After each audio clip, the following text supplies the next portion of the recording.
لک الحمد یا اللہ والصلاۃ والسلام علی رسول اللہ صلی اللہ تعالیٰ علیہ وسلم۔ آج ہم معلم القرآن کا سبق نمبر 2 آپ کے سامنے پیش کر رہے ہیں۔ ہم نے جیسے گزشتہ سبق میں پڑھا تھا یا، تا، حمزہ، الف اور نون، یہ شروع میں ہونا فعل کی علامت ہے، یہ ہم نے پڑھا تھا۔ اب یہاں پر دیکھیے کیا بتا رہے ہیں، یہ چاروں علامتیں فعل کے شروع میں آتی ہیں۔ ان کی موجودگی میں کبھی زمانہ حال اور کبھی زمانہ مستقبل کا ترجمہ کیا جاتا ہے۔ ہر ایک کی تفصیل درج ذیل ہے، یعنی ان کی موجودگی میں کیا ہوگا، یا تو حال کا ترجمہ ہوگا یا پھر استقبال کا، مستقبل کا ترجمہ ہوگا، آنے والے زمانے کا۔ یہ سیاق و سباق سے پتہ لگ جاتا ہے۔ یا، اس کا ترجمہ کیا جاتا ہے وہ، یہاں پر دیکھیں گے، یا اس کا ترجمہ کیا جاتا ہے وہ، ترجمہ کیا جاتا ہے۔ مثال کے طور پہ یا حکومو، وہ فیصلہ کرتا ہے یا کرے گا، یا حکومو وہ فیصلہ کرتا ہے یا کرے گا۔ یؤمنو وہ ایمان لاتا ہے یا لائے گا۔ فعل مضارع میں آپ جانتے ہیں کہ 2 ترجمے کیے جاتے ہیں، ایک حال کا، ایک مستقبل کا۔ جب ہم پڑھ رہے ہوتے ہیں تو سیاق و سباق سے وہاں پہ پتہ لگ جاتا ہے کہ حال کا کرنا ہے، مستقبل کا کرنا ہے۔ اگر بات مستقبل کی چل رہی ہو فعل مضارع تو مستقبل کا کیا جاتا ہے، اور بات حال کی چل رہی ہو تو وہاں پر حال کا ترجمہ کیا جاتا ہے۔ یخلقو وہ پیدا کرتا ہے یا کرے گا۔ یہدی وہ ہدایت دیتا ہے یا دے گا۔ ینصرو وہ مدد کرتا ہے یا کرے گا۔ یقتلو وہ قتل کرتا ہے یا کرے گا۔ یقولو وہ کہتا ہے یا کہے گا۔ یسمعو وہ سنتا ہے یا سنے گا۔ یضلو وہ گمراہ کرتا ہے یا کرے گا۔ یظلمو وہ ظلم کرتا ہے یا کرے گا۔ تو دیکھیے یا کے اندر یہ جو ہم نے پڑھا تھا اس علامت کا ترجمہ وہ کیا جاتا ہے، تو ان میں آپ نے سب میں دیکھ لیا ہوگا، سب کے اندر وہ ترجمہ کیا ہے، وہ ترجمہ۔ اب دوسری مثال تھی اس کی، جو علامت تھی وہ تھی تا۔ تا کے بارے میں بھی دیکھ لیجئے، انشاءاللہ آپ کے علم میں اضافہ ہوگا۔ تا، اس کا ترجمہ عام طور پر تو، تم یا آپ کیا جاتا ہے۔ کیا کیا جاتا ہے؟ ترجمہ کیا جاتا ہے تو، تم، آپ۔ اور ہم نے یہ بھی پڑھا، یہ بات ذہن نشین رکھ لیجئے کہ یہ چاروں علامتیں فعل کے شروع میں آتی ہیں۔ کون سی؟ یا، تا، حمزہ، الف، یعنی حمزہ بشکل الف ہوتا ہے وہ، لیکن ہوتا حمزہ ہے، اور نون۔ یہ کیا کہاں آتی ہیں؟ یہ فعل کے شروع میں آتی ہیں، اور ان کی موجودگی میں کبھی حال اور کبھی مستقبل کا ترجمہ کیا جاتا ہے۔ یا کا ہم نے سن لیا کہ اس کا ترجمہ وہ کیا جاتا ہے۔ اب ہم تا کا سنیں گے جو دوسری علامت ہے۔ تا کا ترجمہ تم، تو یا آپ کیا جاتا ہے، جیسے تسمعو تو سنتا ہے یا سنے گا۔ تعلمو تو جانتا ہے جانے گا۔ تؤتی تو دیتا ہے دے گا۔ تشاء تو چاہتا ہے چاہے گا۔ تؤمنو تو ایمان لاتا ہے یا لائے گا۔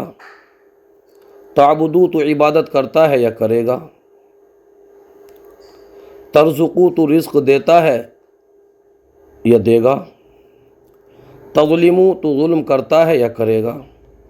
تجاہدو تو جہاد کرتا ہے یا کرے گا۔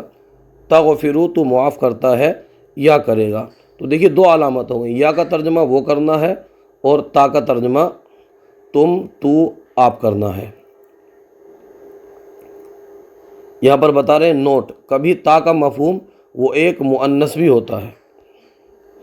یہاں پر یہ نوٹ جب آتا ہے تو اس کو ہم توجہ دلانے کے لیے آتا ہے۔ کبھی تا کا مفہوم وہ ایک مؤنث بھی ہوتا ہے۔ قرآن مجید میں تا کا استعمال واحد مؤنث کے علاوہ جمع کے ساتھ بھی بکثرت ہوا ہے، اور اس کا الگ ترجمہ ممکن نہیں ہوتا۔ مثلا تجری من تحتی حل انہارو، چلتی ہے اس کے نیچے نہریں۔ دوسرا واتقوا یوما لا تجزی نفس عن نفس شیئا، یہاں پر دیکھ لیجئے تیسرا هل تستوی الظلمات والنور۔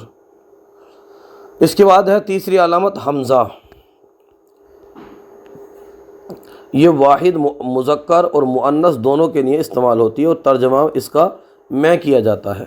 کیا ترجمہ کیا جاتا ہے؟ میں کیا جاتا ہے اس کا ترجمہ، جیسے اقولو میں کہتا ہوں یا کہوں گا۔ اعبدو میں عبادت کرتا ہوں یا کروں گا۔ اعلمو میں جانتا ہوں یا جانوں گا۔ اعوذ میں پناہ مانگتا ہوں یا مانگوں گا۔ ادخلو میں داخل ہوتا ہوں یا ہوں گا۔ اسمعو میں سنتا ہوں یا سنوں گا۔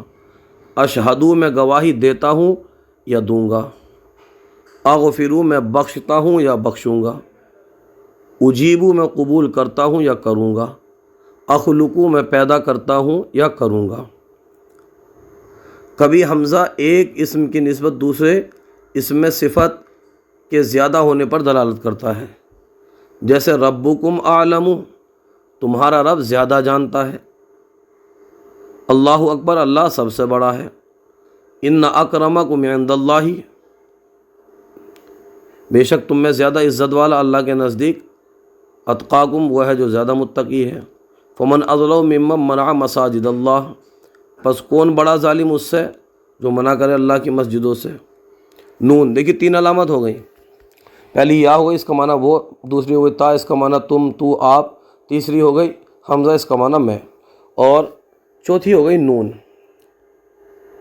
اس کو دیکھ لیجئے، یہ علامت 2 یا 2 سے زیادہ مذکر مؤنث کے لیے استعمال ہوتی ہے، مذکر و مؤنث کے لیے استعمال ہوتی ہے، اور ترجمہ ہم کیا جاتا ہے۔ نستعین، ہم عبادت، ہم مانگتے ہیں یا مانگیں گے، نرزقو، ہم رزق دیتے ہیں یا دیں گے، نخلقو، ہم پیدا کرتے ہیں یا کریں گے، نعبدو، ہم عبادت کرتے ہیں یا کریں گے، نسمعو، ہم سنتے ہیں یا سنیں گے،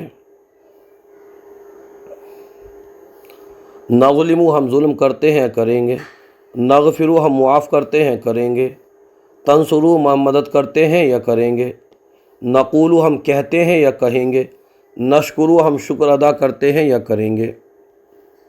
نوٹ، اگر ان چاروں علامتوں پر پیش ہو اور آخری حرف سے پہلے زبر ہو تو ترجمے میں کیا جاتا ہے یا کیا جائے گا کا مفہوم ہوتا ہے۔ ان چاروں علامتوں پر پیش ہو اور آخری حرف سے پہلے زبر ہو تو ترجمے میں کیا جائے گا کا مفہوم ہوتا ہے۔ جیسے یخلقو، وہ پیدا کیا جاتا ہے جائے گا، یعنی مضارع ہو جائے، یہ مجہول ہو جائے گا۔ یخلقو، وہ پیدا کیا جاتا ہے یا جائے گا۔ یعرف، وہ پہچانا جاتا ہے یا جائے گا۔ یقتلو، وہ قتل کیا جاتا ہے یا جائے گا۔ یشرکو، وہ شریک بنایا جاتا ہے یا بنایا جائے گا۔ یذکرو، وہ ذکر کیا جاتا ہے یا کیا جائے گا۔ یظلمو، وہ ظلم کرتا ہے، کیا جاتا ہے، کیا جائے گا۔ ینصرو، وہ مدد کیا جاتا ہے یا کیا جائے گا۔ یسألو، وہ سوال کیا جاتا ہے یا کیا جائے گا۔ یعنی اس بات کو ذہن میں رکھیں گے تو آسان ہو جائے گا۔ علامتوں پر پیش ہو، ان چاروں علامتوں پر پیش ہو اور آخری حرف سے پہلے کیا ہو، زبر ہو، زبر، تو ترجمہ کیا جاتا ہے یا کیا جائے گا کا مفہوم ہوگا، یعنی یہ کیا ہو جائے گا، فعل معروف نہیں، فعل مجہول بن جائے گا۔ مشق کے لیے دیکھیے، یخلقو، وہ پیدا کرتا ہے یا کرے گا، تخلقو، تو پیدا کرتا ہے یا کرے گا۔ اس کو دیکھ لیجئے آپ سب، یہ سب کو دیکھ لیجئے، یہ تمام تر جملے ہو گئے۔ اس کے اندر الف کی مثالیں بھی ہیں، اس کے اندر یا کی مثالیں بھی ہیں، تا کی بھی مثالیں ہیں، اور نون کی بھی مثالیں ہیں۔ نیچے ہو گیا ترجمہ، اس کا ترجمہ بھی دیکھ لیجئے۔ آج کا سلسلہ آپ کو کیسا لگا کمنٹ باکس میں ضرور بتائیے، اگر کوئی غلطی ہو تو ہماری اصلاح فرمائیے۔ ہمارے یوٹیوب چینل الحیات اکیڈمی کو ضرور سبسکرائب کیجئے۔ جزاک اللہ خیرہ۔